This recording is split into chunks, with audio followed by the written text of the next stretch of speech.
주신 하나님 말씀은 누가복음 18장 1절부터 8절까지 말씀입니다. 신약성경 125면 누가복음 18장 1절부터 8절까지 말씀입니다. 이 계시의 말씀을 제가 받들어 읽어드릴 때 살아계신 주님의 음성을 들으실 수 있기를 바랍니다. 예수께서 그들에게 항상 기도하고 낙심하지 말아야 할 것을 비유로 말씀하여 이르시되 어떤 도시에 하나님을 두려워하지 않고 사람을 무시하는 한 재판장이 있는데 그 도시에 한 과부가 있어 자주 그에게 가서 내 원수에 대한 나의 원한을 풀어주소서 하되 그가 얼마 동안 듣지 아니하다가 후에 속으로 생각하되 내가 하나님을 두려워하지 않고 사람을 무시하나 이 과부가 나를 번거롭게 하니 내가 그 원한을 풀어주리라. 그렇지 않으면 늘 와서 나를 괴롭게 하리라 하였느니라. 주께서 또 이르시되 불의한 재판장이 말한 것을 들으라. 하물며 하나님께서 그 밤낮 부르짖는 택하신 자들의 원한을 풀어주지 아니하시겠느냐. 그들에게 오래 참으시겠느냐. 내가 너희에게 이르노니 속히 그 원한을 풀어주시리라. 그러나 인자가 올 때에 세상에서 믿음을 보겠느냐 하시니라. 아멘. 책을 읽다가 기도가 휴대전화보다 좋은 이유 10가지 이상 열거한 것을 보게 되는 일이 있었는데요. 그중에 몇 가지만 소개를 해드리겠습니다.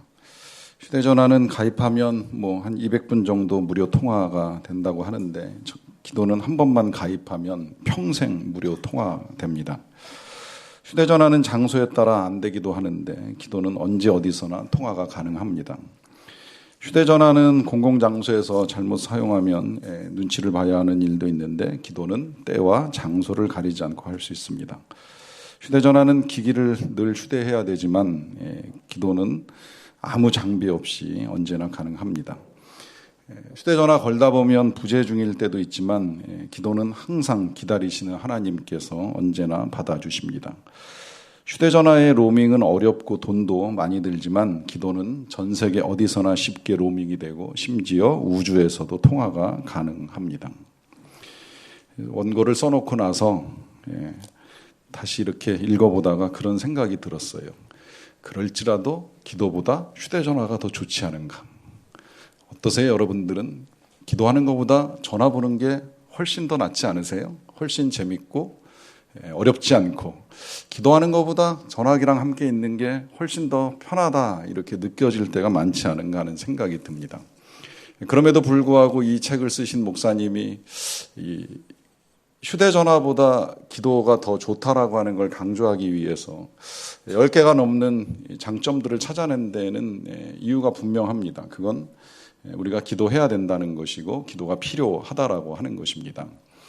알지만 어렵습니다. 어려운데 이유가 있어요. 저도 왜 기도가 이렇게 힘든가 하는 거 늘 고민 많이 하면서 기도에 관한 책들을 보는 일이 있었습니다만은 기도가 어려운데 여러 가지 이유가 있죠. 일단 하나님 계시는지 안 계시는지 모를 때가 있고 계시면 들으시는지 안 들으시는지도 좀 혼란스럽고 또 들으신다고 하면 어떤 말로 어떻게 드려야 될지 왠지 기도는 우리가 평상시 대화할 때 사용하는 언어와는 조금 다른 걸 사용해야 된다는 부담감 때문에 이 자리에 올라와서 대표 기도하는 거를 힘들어하시는 분들도 계세요. 또 언어의 표현뿐만이 아니라 이제 더 힘든 거는 이제 그 기도의 응답이 바로바로 나타나지 않는다는 겁니다. 저도 그 부분에 있어서 조금 하나님께 답답한 마음을 가질 때가 있었어요. 응답만 잘해줘 보세요. 기도가 왜 어렵겠어요? 기도한 대로 그날 결과를 볼 수 있으면 굳이 기도하라고 설교하고 설교 듣지 아니하여도 다 기도할 거라고 생각이 들어요. 내가 말할 때마다 마치 마법의 램프처럼 응답과 결과가 코앞에서 벌어진다고 한다면 하지 말라고 해도 다 기도할 거라고 생각을 합니다. 문제는 우리의 기도가 즉각 응답이 되지 않는다는 겁니다. 그러다 보니까 앞서 열거했던 여러 가지 이제 의문들이 제기되는 거죠. 살아계신지, 들으시는지, 응답하시는지, 뭐 하고 계시는지 하는 이제 이런 생각들 때문에 기도가 어렵습니다. 그런데 감사하게도 우리가 이렇게 기도를 어려워한다는 걸 우리 예수님이 알고 계신다는 겁니다. 우리가 기도를 하지 않는다는 것뿐만이 아니라 또 기도하는 과정 중에 우리의 마음이 상하고 힘들다는 것도 우리 예수님이 모르시지를 않아요. 아셔요. 아시기 때문에 우리 예수님이 이 땅에 계시는 동안에 많은 걸 우리에게 가르쳐 주셨는데 그 가르침 가운데 제가 그냥 연구한 걸로 말씀드리자면 두 번째로 많이 가르쳐 주신 게 기도라고 생각이 들어요. 첫째는 하나님의 나라예요. 예수님은 말씀으로나 그 기적과 능력과 삶으로 하나님의 나라를 우리에게 보여주셨고요. 그 다음에는 또 말씀으로 기도를 가르쳐 주시고 몸으로 기도하는 모습을 보여주셨어요. 특히 누가복음은 우리 예수님께서 새벽 기도하신 거, 금식 기도하신 거, 철야 기도하신 거 다 보여줍니다. 뿐만이 아니라 예수님이 그 기도를 우리에게 가르쳐 주신 것도 많이 담아놨어요.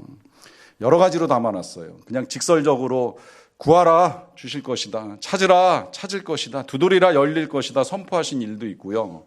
또 어떤 경우에는 비유로 가르쳐 주십니다. 자식이 떡을 달라고 하는데 돌을 줄 아버지가 없고, 자식이 생선을 달라고 하는데 뱀을 줄 아버지가 없다.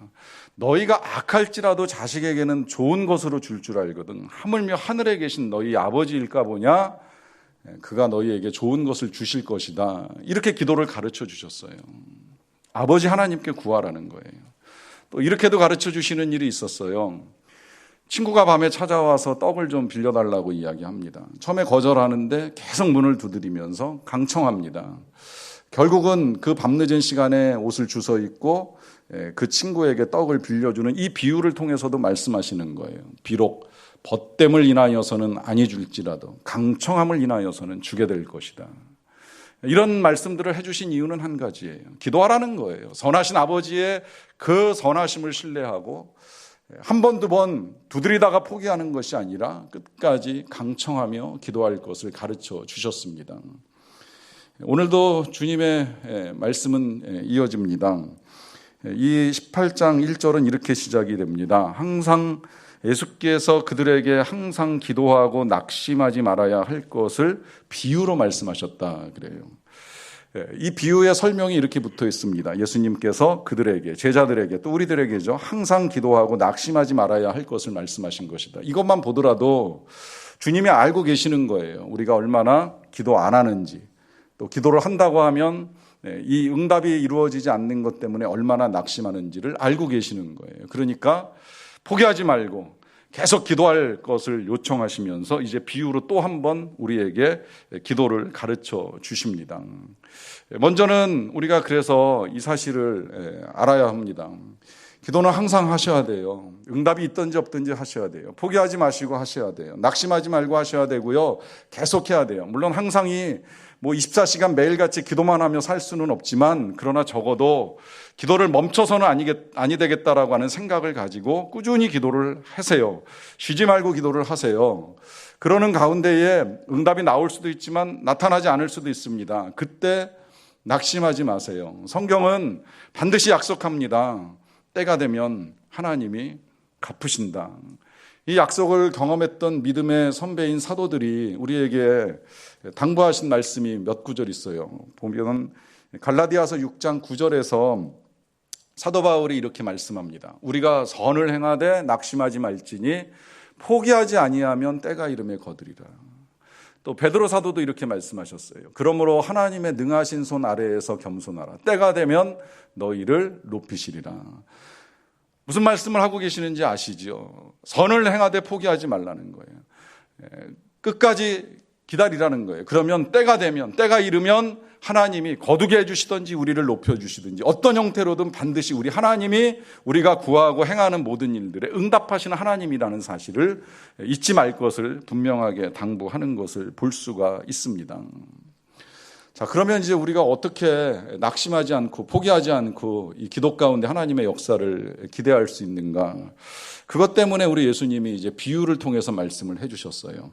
자, 이 비유에 두 명의 사람이 등장을 합니다. 한 사람은 재판관이고 한 사람은 원한을 가진 한 여인인데요. 이 재판관에 대해서 성경이 설명하기를 어떤 도시에 하나님을 두려워하지 않고 사람을 무시하는 재판장이라 그래요.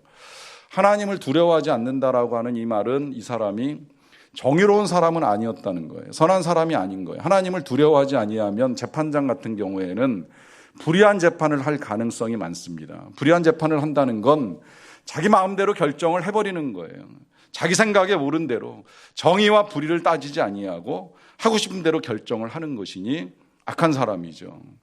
거기에 사람을 무시한다고 합니다. 이게 정말 더 무서운 일인데요. 자비함이 없으면 그 다음에는 정말 자기 마음 가는 대로 움직이는 거예요. 정의도 없고 사랑도 없으니 오직 자기 생각대로 모든 것을 결정합니다. 진짜 이런 재판관이라고 하면 결정의 이유는 한 가지밖에 없지 않나는 생각이 들어요. 그것은 이 재판이 나에게, 재판하는 나에게 유익을 줄 것이냐 말 것이냐. 그런 생각을 가지고 재판하는 사람에게 한 여인이 찾아옵니다. 이 여인이 홀로 사는 여인입니다. 고대 사회에서 홀로 사는 여인의 삶은 굉장히 힘듭니다. 사람으로 대접받기가 어렵습니다. 무시당하기가 일쑤이고 사람들이 우습게 여깁니다. 재판장도 그렇게 생각했을 것이라고 여겨집니다. 그가 원한을 가지고 있다는 그 원한의 내용은 주님이 밝혀주시진 않았지만 남편이 세상을 떠나게 되는 일이었든지 아니면 그러면서 재산을 빼앗기게 되는 일이었든지 굉장히 힘든 상황에 있었을 것이라고 여겨집니다. 이런 불행한 여인이 이 재판장을 찾아와 가지고 그 원한을 풀어달라고 간절하게 요청을 합니다. 그런데 이 재판장이 듣지를 않아요. 왜 안 듣겠어요? 들어줘봐야 자기에게 도움될 것이 없다는 걸 분명하게 알고 있는 거예요. 저런 여인 한 명 정도는 능히 무시해도 될 것이라고 생각을 하고 계속해서 거절을 합니다. 그런데 여인이 포기하지 않았어요. 낙심하지도 않고 매일같이 찾아와 가지고 끝까지 요청을 해서 결국에는 이 재판장이 마음을 바꾸게 됩니다. 마음을 바꿀 때에도 이런 말을 해요. 그 스스로도 그런 말을 합니다. 내가 하나님을 두려워하지도 않고 사람을 귀하게 여기지도 않지만 사람을 무시하지만 이 과부가 나를 번거롭게 하니 내가 그 원한 풀어주리라. 그렇지 않으면 그가 와서 나를 괴롭게 하리라 그래요. 눈여겨보시면 이 재판장이 결국 과부의 원한을 풀어준 이유가 나와요. 그건 뭐냐면 귀찮아서예요. 번거롭게 하니까. 그게 싫어서 좀 나쁘게 표현하자면 더 이상 그 여자의 얼굴을 보기 싫으니까 단 한 가지 그 이유 때문에 그 여자가 불쌍하다거나 그 여자가 구하는 것이 옳다거나 하는 이런 이유는 전혀 반영되지 않고 내가 귀찮으니까 내가 불편해서 나를 위해서 이 소원을 들어주겠다라고 하면서 그 원한을 풀어줍니다. 우리 예수님께서 이 말씀을 하시면서 우리에게 기도할 것을 당부하십니다. 여러분, 왜 예수님께서 우리에게 이런 비유를 통해서 기도하고 낭망하지 말라 하는 부탁을 하시는 걸까요? 정말 우리도 이 여인처럼 하나님이 응답하실 때까지, 하나님이 정말 우리가 응답을 구하면서 기도하고 간구할 때에 더 이상은 귀찮아서 야 그만 기도해, 들어줄 테니까 이제 좀 그만 기도해라고 하실 때까지 우리가 기도하기를 원하시는 것일까요? 그때까지 하나님은 줄까 말까 망설이다가 내가 귀찮아서 니들이 나를 번거롭게 하니까 내가 응답하리라 라고 하면서 그렇게 응답하시는 하나님이시기 때문에 그렇게 우리가 기도해야 된다고 말씀을 하고 계시는 것일까요? 때로 우리가 기도를 그렇게 오해하는 일들이 있습니다. 그런 오해 가운데 나타나는 현상 중에 하나가 금식으로 이제 기도할 때 그런 모습이 나타날 때가 있어요. 저는 그 기도도 중요하고 금식도 중요하다고 늘 여기고는 있습니다만은 우리가 금식으로 기도하는 이유 가운데 한 가지는 하나님께서 나를 주목하게 하시는 것이 아닙니다. 아이들이 부모에게 때를 쓸 때 때로는 정말 부모님을 고통스럽게 해가지고 내 소원을 들어달라고 내 뜻을 관철시키기 위해서 그런 일을 할 수 있을지는 모르겠지만 엄밀하게 금식은 하나님 날 좀 봐주세요가 아니라 내가 하나님을 보겠다라고 하는 믿음의 고백인 거예요. 내가 하나님을 바라봄에 있어서 내 욕구와 욕망들을 절제하고 제어하면서 하나님을 더 바라보기 위해 집중하겠습니다라고 하는 고백과 함께 금식을 하며 나아가는 것입니다. 그러는 가운데에 하나님의 뜻을 알게 되고 하나님을 신뢰하는 마음을 크게 가지면서 비록 당장 응답이 보이지 않고 결과가 나타나지 않을지라도 낙심하지 않고 살아갈 수 있는 믿음을 가지고 살아가게 되는 것입니다. 그게 아니고 정말 내가 떼써서 힘써서 하나님께 구해야 응답이 된다. 이게 지금 우리 사회에 널리 퍼져 있는 삶의 모습들이에요. 우리나라 왜 헌법 위에 떼법 있다고 들어보셨죠? 때로 모여가지고 떼쓰면 결국은 법으로 해결되지 않는 문제도 이렇게 저렇게 다 해결되더라 하는 이 사회 풍조에서 나온 말 아닙니까? 여러분, 하나님께도 떼 써야 통한다. 때를 써야 된다. 예수님이 우리에게 그걸 가르쳐 주시기 위해서 이 비유를 하셨는가 보면, 저도 처음에는 이 비유를 볼 때 그렇게 이해를 했습니다만 다시 보게 되면서부터 그건 아니라 하는 걸 주님이 다시 알게 해주셨어요. 이 비유는 어떤 면에서 보면 두 가지를 지금 대조시켜 놓은 거예요. 앞서 휴대전화와 기도를 대조해서 우리가 봤잖아요. 어느 게 더 좋으냐 하는 걸 보는 일이 있었습니다. 마찬가지로 이 비유도 이 여인과 재판장과의 관계를 통해서 하나님과 우리 사이의 관계를 좀 이렇게 대조시켜 볼 필요가 있어요. 먼저 재판장을 보세요. 어떤 사람이에요? 앞서 말씀드린 대로 정의롭지도 못하고 자비롭지도 못해요. 진짜 악한 사람이에요. 이 악한 사람이다 보니까 때를 쓸 수밖에 없는 거예요. 이 악한 사람한테 통할 방법이 그거밖에 없었던 거예요. 여러분, 하나님은 그렇지 않습니다. 한 구절을 읽고 보겠습니다. 7절입니다.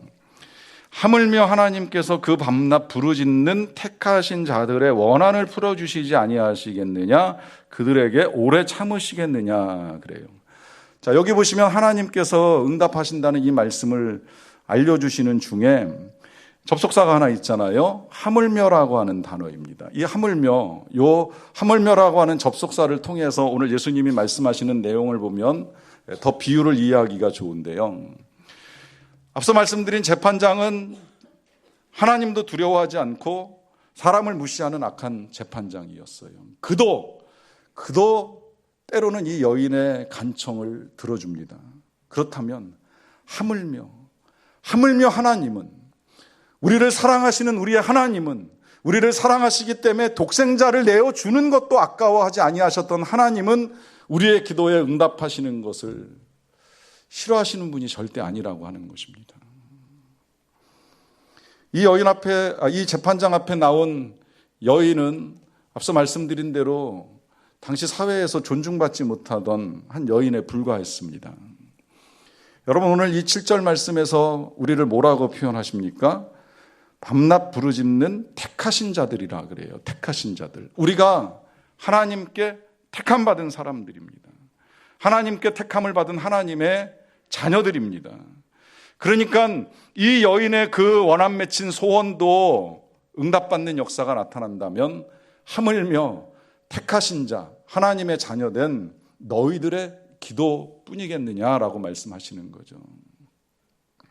거기에 이 여인의 원한의 내용을 가지고 생각을 해보는 거예요. 여인이 재판장에게 요구했던 것은 자신의 한입니다. 그 내용 앞서 말씀드린 대로 뭔지는 정확히 알 수는 없지만 어쨌든 굉장히 억울하고 답답한 일이지요. 재판장이 아니면 풀 수 없는 이제 그런 힘들고 어려운 상황에 놓여 있는 거예요. 어떻게 보면 가슴에 서린 한이라고도 할 수 있어요. 여러분들은 어떤 생각을 가지고 하나님께 기도하십니까? 원한 맺히셨습니까? 억울하고 답답합니까?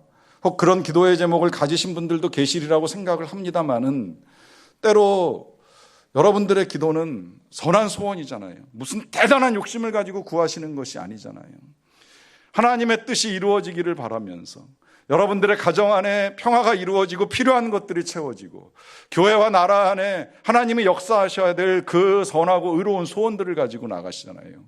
이 재판장이 과부의 원한을 풀어주기 위해서라도 응답한다면 하물며 하나님께서는 그 택하신 자녀된 우리들이 선하고 의로운 소원을 가지고 하나님 앞에 기도할 때 어찌 외면하실 수 있겠느냐라고 하는 것입니다. 한 가지를 더 보면 재판장이 기도에 응답하는 태도입니다. 이 여인의 원한을 풀어줄 때 그가 반응했던 이유는 하나였어요. 번거롭게 함으로, 귀찮게 함으로. 이게 응답하는 이유예요. 하나님도 그러실까요? 아니죠. 하나님이 우리에게 응답하시는 이유는 딱 한 가지입니다. 우리를 사랑하시기 때문입니다. 악한 재판관도 여인의 간청에 응답한다면 하물며 우리를 사랑하시는 하나님께서는 그 사랑으로 인하여 우리의 기도를 외면하지 아니하신다라고 하는 것입니다. 그래서 주님이 분명하게 우리에게 당부하십니다. 낙심하지 말고 기도하라. 절망하지 말고 기도하라.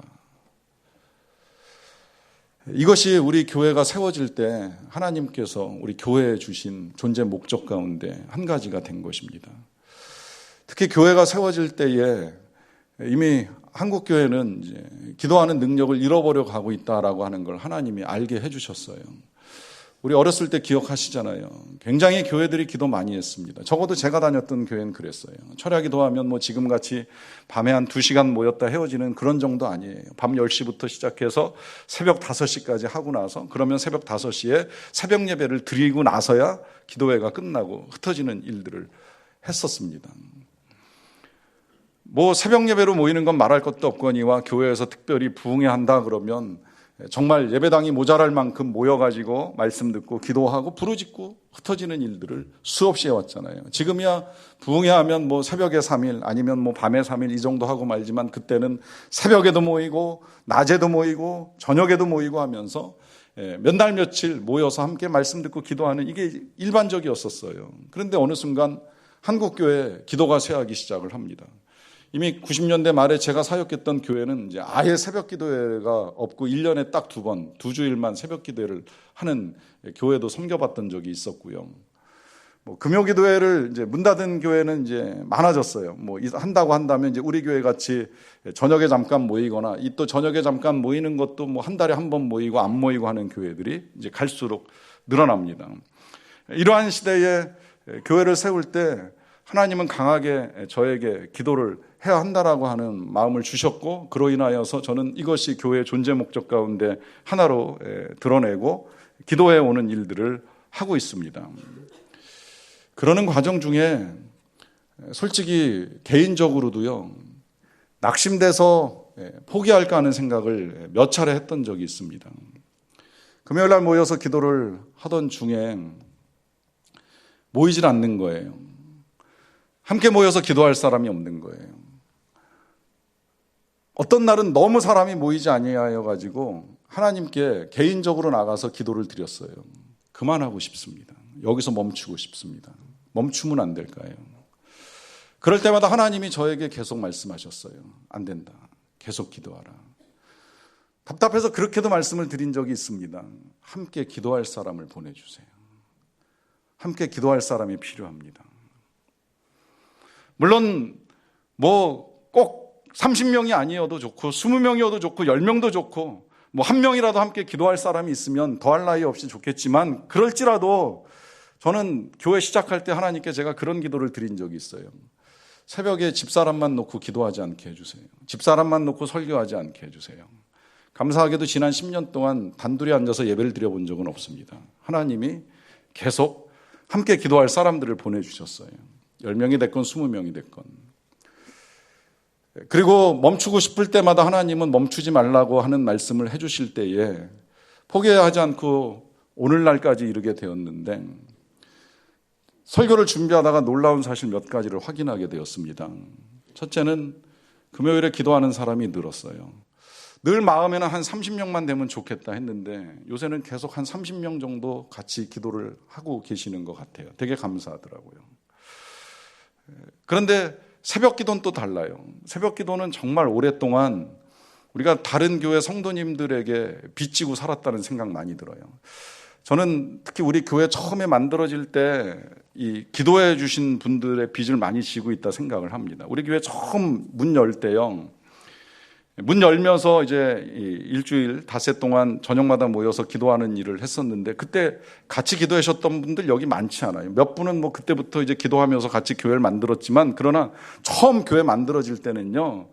반주자도 없었고 찬양 인도자도 없었고 싱언 뭐 더 없었죠. 그러다 보니까 다른 교회 사람들이 와가지고 한 1년 가까이 찬양 인도해주고 반주해주고 또 싱어 서주면서 그러면서 금요기도회 해왔었던 거예요. 그리고 그분들이 기도를 해주셨던 거예요. 그 기도의 응답으로 여러분들이 이 자리를 채워주신 거예요. 그러는 가운데에 이제 우리 교회에서 반주자도 세워지고 지휘자도 세워지고 또 찬양 인도자도 세워지고 싱어들도 세워지고 하면서 이렇게 저렇게 이제 악기를 해주시는 분들까지 구성이 되면서 지금은 우리의 힘으로 기도회를 인도하고 기도하는 일들을 하는 거예요. 근데 이 일이 이루어지기까지 그 옛날에 먼저 교회가 세워지는 과정 중에 우리를 위해서, 이 교회 다니지도 않고 이 교회 사람도 아니지만 우리 교회를 위해서 기도해주는 그 누군가의 기도에 의해서 교회가 만들어지고 여기까지 올 수 있게 되었다는 겁니다. 특히 새벽은 더더욱 그랬어요. 새벽은 늘 이 주변에 살고 계시는 다른 교회 성도님들이 훨씬 더 많았습니다. 한참 동안 헤아려 보면 우리 교회 교인은 정말 5손가락 안에 들 만큼 적은 수의 교인들과 함께 새벽 예배를 드리는 일이 있었어요. 근데 제가 요 근래에 좀 많이 놀라는 건 뭐냐면 어느 순간 사람이 바뀌었더라고요. 어느 날 새벽에 이렇게 보니까 우리 교인이 더 많아요. 이제는 우리 교인이 더 많이 나와서 기도를 하고 계십니다. 더 놀라운 건 어떤 날은 그 가운데 거의 전부가 남자인 경우도 있었어요. 한두 분 빼놓고. 우린 남자 성도들이 와가지고 이거 놀라셔야 될 일인데요. 남자들이 이렇게 기도 많이 하는 교회는 굉장히 이례적입니다. 대한민국에 이 남자들이 기도한다 들어보신 적 별로 없을 거요. 한두 교회 있는 걸로 알고는 있는데 흔하진 않은 일인데 어느 날은 보니까 제 집사람 말고는 거의 남자분들이 먼저 와가지고 자리 잡고 앉아서 예배 준비하고 기도하고 계시더라고요. 이게 어찌된 일인가 하는 생각을 하는 거예요. 그중에 한 남자 집사님이 그런 말씀 하시더라고요. 알아둔 기도를 시작을 했는데 이유가 있다는 거예요. 그동안에 누군가 날 위해서 기도했다는 사실을 잊고 살았다는 거예요. 그런데 어느 날 절박한 문제를 놓고 기도하다 보니까 그 기도가 응답이 될 때 이게 내 기도가 아니라 누군가에 의해서 누군가 나를 위해 기도하는 그 기도 때문에 이 일이 이루어졌다는 걸 깨닫게 되면서 이젠 나도 누군가를 위하여 기도하는 일을 해야 되겠다는 마음을 먹으셨다는 거예요. 그리고 기도하시는 거예요. 그리고 새벽을 깨우고 함께 기도하는 일을 하십니다.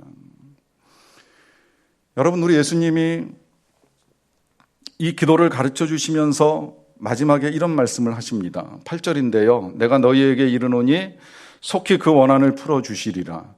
그러나 인자가 올 때에 세상에서 믿음을 보겠느냐 그래요. 인자가 올 때에 세상에서 믿음을 보겠느냐. 이렇게 말씀하시는 거예요.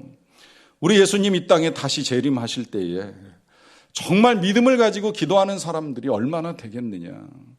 어쩌면 지금 이 시대를 바라보시면서 2000년 전에 우리 예수님이 미리 말씀하신 것이라는 생각이 듭니다. 우리 주님 다시 오실 날은 분명히 가까워졌는데 이와 같은 때에 정말 믿음을 가지고 기도하는 사람, 그 기도를 하는 과정 중에 응답의 역사가 나타나지는 않지만 그래도 하나님께서 나를 사랑하신다는 믿음, 그리고 때가 되면 응답하신다는 믿음, 그 하나님이 나를 높이신다는 믿음, 때가 이르렀을 때 하나님의 역사가 나타날 것이라고 하는 믿음을 가지고 기도하는 자가 있을 것을 보겠느냐라고 말씀하십니다. 바로 그 사람이 저와 여러분들이 되시기를 간절히 축원합니다.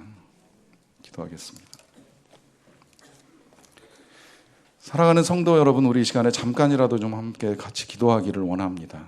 분명히 주님이 우리에게 말씀하셨습니다. 항상 기도하고 낭망하지 말아라. 여러분, 하나님이 우리의 기도를 들으십니다. 반드시 응답하십니다. 반드시 역사하십니다. 믿음으로 기도하는 시간 잠시 갖도록 하겠습니다.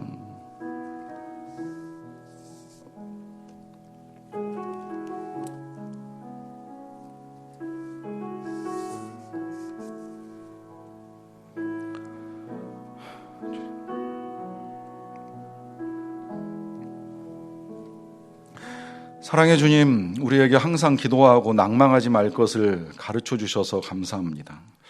다시 기도하겠습니다. 응답이 더딜지라도 하나님의 기쁘신 뜻과 섭리를 믿으며 하나님의 때에 이루어질 것을 기대하며 기도합니다. 함께 하시고 역사하실 것을 믿사옵고 예수님의 이름으로 기도하옵나이다. 아멘.